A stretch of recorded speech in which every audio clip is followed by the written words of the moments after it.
136-এর target 135। যতটুকু প্রশংসা করার মতো এই ম্যাচটা ছিল, পরবর্তীতে সেই প্রশংসাগুলা কিছুটা ফিকে হয়ে যায়। এই ম্যাচের এই বোলিং বা এই ফিল্ডিং সবকিছু প্রশংসার মতো ছিল এক সাগর পরিমাণ, কিন্তু সেটা কমে এক পুকুর পরিমাণে চলে আসছে। এর অন্যতম কারণ 3টা ক্যাচ মিস, মেহেদী, সুহান এবং ইমনের সহজ সহজ 3টা ক্যাচ মিস, এবং নওয়াজের ইমনের যে রান আউটটা দরকার ছিল, সেটা নন স্ট্রাইকে বলটা থ্রো করতে বললে নওয়াজের উইকেটটা পড়ে যেত। যদিও পরবর্তীতে ইমনের ক্যাচেই তাসকিনের বলে আবার নওয়াজের বিদায় নিয়েছিল।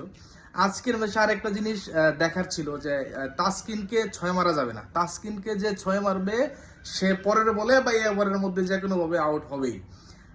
প্রশংসার জায়গা আছে, বাট এখন আমাদের নেক্সট ব্যাটিং যারা করবে তাদের উপরে ডিপেন্ড করতেছে আমরা আমাদের এই ম্যাচটাকে কতটুকু ভালোভাবে পারফর্ম করে শেষ করতে পারবো।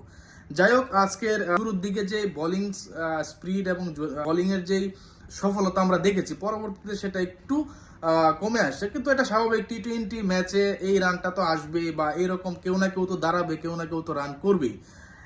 ইতিমধ্যে আমাদের তাসকিন, মেহেদী এবং তানজিদ সাকিব যে ওনারা 4 ওভার করে 28 রান দিয়েছে, এবং প্রত্যেকের রান রেট 7 রান করে পার ওভারে ওরা রান দিয়েছে।